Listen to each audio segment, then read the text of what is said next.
Noite da agonia, 200 anos do primeiro golpe do Brasil. Um ano depois da independência, o imperador Dom Pedro I dissolveu a Assembleia Constituinte, prendeu deputados e deportou opositores. Assim terminou a iniciativa para criar a primeira Carta Magna do país. Na madrugada de 12 de novembro de 1823, um decreto emitido pelo imperador Dom Pedro I determinou a dissolução da Casa Parlamentar que estava encarregada de elaborar o que seria a primeira Constituição do Brasil, então independente de Portugal há apenas um ano. Segundo o texto imperial, a Assembleia Constituinte havia perjurado ao tão solene juramento que prestou a nação de defender a integridade do Império, sua independência e a minha dinastia. Para alguns especialistas, foi o primeiro golpe institucional do país. Além de fechar o legislativo, o imperador determinou a prisão de 14 deputados, 6 dos quais foram condenados ao exílio e enviados à força para a Europa. O episódio e toda a confusão que o precediu entrou para a história como a Noite da Agonia. Tinha fim a primeira experiência parlamentar nacional, diz o historiador José Teodoro Mascarenhas Menck em seu recém-lançado livro 1823, A Constituição Interrompida. Ele diz que na ocasião foi sacrificada a primeira Assembleia Constituinte do Brasil, encarnação da soberania nacional. Segundo o historiador Paulo Henrique Martinez, professor da Universidade Estadual Paulista, Unesp, o ato do imperador pode ser considerado um golpe institucional. Foi o momento em que as perspectivas de derrota política comandaram as ações de dirigentes e de representantes para fazer valer interesses, valores e benefícios de um grupo específico e determinado de outros, desprezando os protocolos e as regras observadas até então define.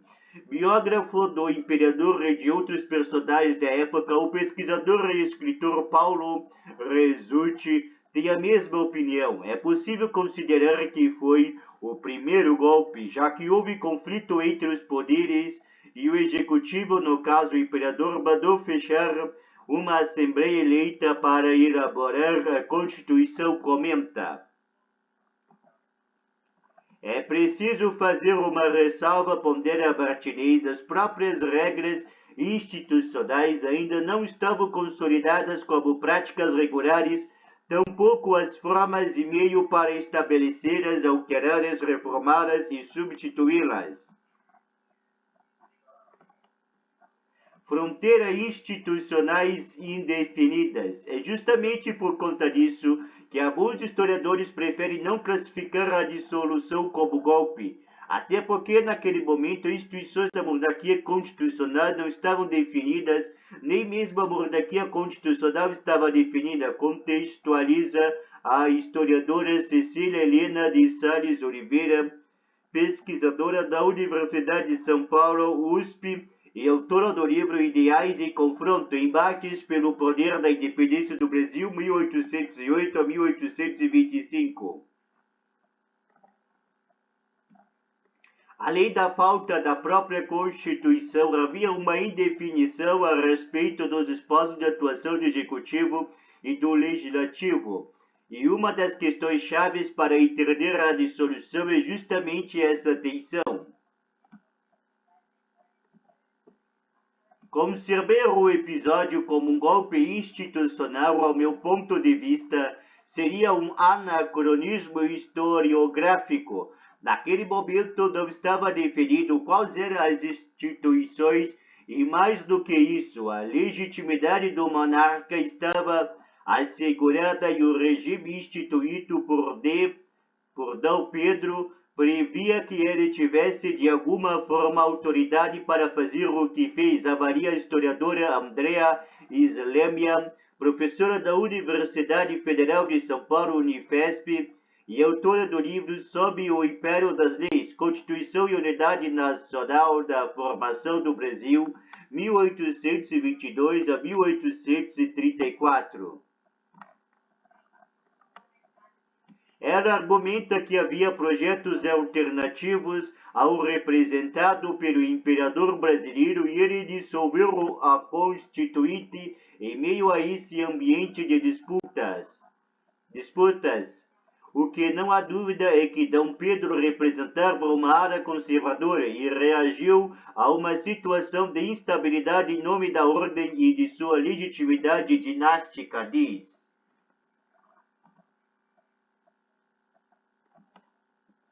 Professor da Universidade Estadual do Maranhão, UEMA, e o historiador Marcelo Chesse Galvez acredita que cravar o episódio como golpe é delicado porque a própria ideia de país ainda não estava consolidada, já que havia o argumento de que sem Constituição não haveria união de toda a América Portuguesa em um só Estado.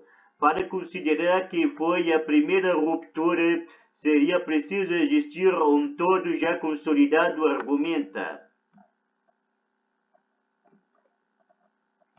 O que aconteceu? A Assembleia foi muito importante porque significou o primeiro momento de reunião de representantes para falar em nome de um governo que ainda não existia, um governo que necessitava construir sua base política e consenso para poder existir, analisa Islêmia. A Assembleia significou uma chamada à ação para a constituinte de um pacto político. Por outro lado, ela não mudou do dia para a noite todo o arcabouço institucional que funcionava. Uma das poucas leis que ela aprovou foi a que mantinha vigente toda a legislação que existia até 1821.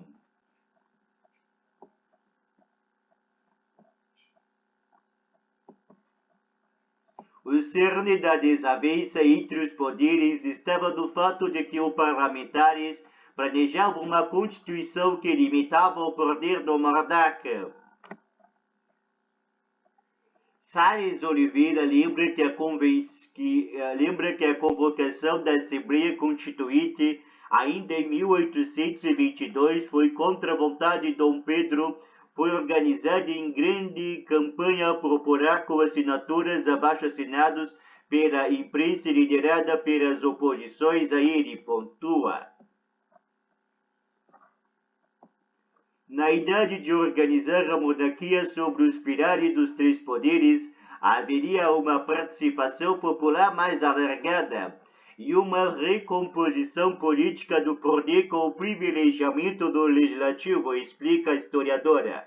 Além disso, os constituintes queriam um governo que de alguma forma contemplasse as demandas das lideranças provinciais que questionavam o centralismo do Rio de Janeiro, capital do Império. Em outras palavras, aquela Assembleia estava prestes a aprovar uma Constituição que garantiria mais autonomia provincial e municipal, com menos poder ao imperador Dom Pedro, e os que o apoiavam dentro do projeto imperial tinham a noção perfeita da importância de uma Constituição como pacto político quando o imperador dissolveu a Assembleia. Daí, sem dúvida, o fechamento da casa representou uma ação política desse grupo, comenta a historiadora Islêmia. Por mais que todos os debates que ocorreram na Assembleia tenham sido acirrados do ponto de vista das alternativas institucionais, a grande questão que se colocava ali era, na verdade, os que apoiavam e os que não apoiavam Dom Pedro, afirma ela. Galvez atenta para um outro ponto, a imaturidade do constitucionalismo do mundo ibérico. A primeira Constituição espanhola data de 1812 em Portugal. A primeira Assembleia foi constituído em janeiro de 1821, finalizou a Constituição em setembro de 1822 e em junho de 1823. Ela foi suspensa, ressalta. É um constitucionalismo de história muito incipiente e projetos que subordinariam a monarquia a uma Constituição serviam de base para uma reação. Após o episódio, Dom Pedro montou uma equipe de sua confiança e encarregou de redigir uma nova Constituição que ficou pronta em março de 1824. Ficaria conhecido como outorgada, já que foi apresentada pelo próprio imperador e acabou sendo a base de todo o Império Monárquico Brasileiro, com o poder bem mais centralizado nas mãos do Executivo. Lições sobre o uso dos militares em um Brasil cuja história é repleta de cicatrizes de golpes institucionais e tentativas. Olhar para esse episódio suscita algumas reflexões. É importante pensar que nossa vida constitucional começou de maneira atribulada e a Constituição de 1824, que não emanou de uma discussão mais ampla, prevaleceu até 1891, analisa Garves. Isso é a expressão de uma sociedade civil ainda pouquíssimo organizada, de base escravocrata e fundamentada no poder do imperador. A lição que fica é que força militar e força política não deveriam se misturar, porque a força militar sempre ganha. Naquela época, o exército ao lado do imperador fez o que o imperador queria, dissolvendo a Assembleia por tua resulte, e isso vai sair do controle com o golpe contra o Império, que marcou a proclamação da República em 1889.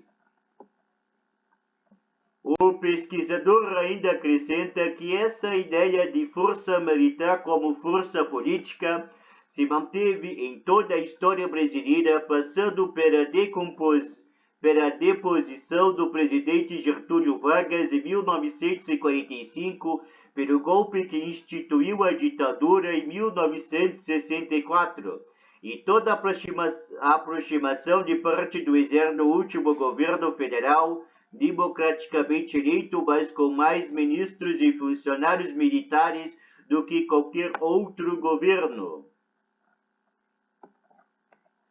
Martinez acrescenta que há situações assemelhadas e singulares da história brasileira que nos permitem comparações e animais reflexões. De um lado, a secular tensão da busca para acomodar e traçar fronteira na atuação dos poderes de Estado; de outro, a persistência em infiltrar, manipular e domesticar as manifestações do poder legislativo pelo cerceamento à disciplina ou a sua falta dos representantes eleitos, comenta o historiador.